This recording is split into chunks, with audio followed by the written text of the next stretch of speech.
అనుకుంటున్నా అని చెప్పాను. దానికి కారణం మా ఫాదర్ కజిన్ మా పెద్దనాన్న 1985లో మేము చిన్నప్పుడు విజయవాడ ఈస్ట్ నుంచి తెలుగుదేశం పార్టీ శాసనసభ్యుడిగా పోటీ చేయటం, రాజకీయాల మీద ఆసక్తితో, అలాగే తర్వాత 10th ఎండింగ్లో సెలవుల్లో కానీ ఇంటర్లో కానీ హైదరాబాద్ వెళ్ళి అసెంబ్లీ చూసొద్దామని, అంటే లోపలికి కాదు బయట నుంచి, ఎట్టి పరిస్థితుల్లో రావాలన్నట్టుగా చూసి వచ్చాం. తర్వాత పరిణామాలు మారినాయి. ఇప్పుడు 2 రాష్ట్రాలు అయినాయి. ఇప్పుడు ఆ శాసనసభ తెలంగాణ కింద ఉంది.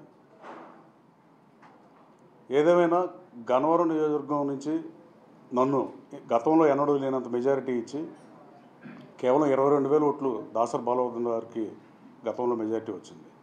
ఈ రోజున 37,700 ఓట్ల మెజారిటీతో నన్ను శాసనసభకి ఎన్నుకున్నందుకు గన్నవరం నియోజక ప్రజలందరికీ నా పాదావందనం తెలియజేస్తున్నాను. నేను గతంలోనే గెలిచానని నా ఉద్దేశం. కేవలం 270 ఓట్లు, వాటికి పలు కారణాలు, ఏమైనా ఎలక్షన్ మార్చారేమో డౌట్లు, ఇట్లాంటి బోల్డ్ అని ఊహాగానాలు. ప్రజలు నా వెనకే ఉన్నారు. అంతకుముందు గత 2 ఎన్నికల్లో 2014, 2019 ఎన్నికల్లో 84 పంచాయతీలు ఉంటే 50 పంచాయతీల పైన వైసీపీకి మెజారిటీ వచ్చిన పరిస్థితి. కానీ ఈ రోజున కేవలం 24 గ్రామాలకే వైసీపీ పరిమితం అయిపోయింది. మిగతా 60 గ్రామాల్లో నాకే మెజారిటీ ఇచ్చారు.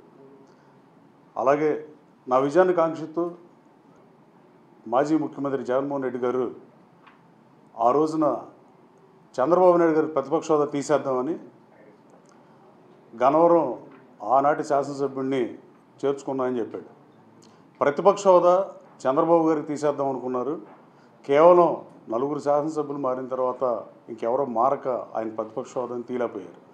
కానీ తను ఒకటిదైతే దైవం ఒకటి తలిచినట్టుగా ఇవాళ జగన్మోహన్ రెడ్డి గారి ప్రతిపక్ష హోదా పోతుంది అని చెప్పి నేను ఆ రోజు గన్నవరంలో చంద్రబాబు గారి ఎన్నికల ప్రచార సభలో ఆయన పక్కన ఉండగానే చెప్పాను నేను. అదే జరిగింది. అలాగే కూటమి గెలిచింది. కేకే కూడా గెలిచాడు అనుకుంటున్నాను. అంత షార్ప్గా ఆయన జ్యోతిష్కుల్లో చెప్పినట్టు అనిపిస్తుంది. సర్వే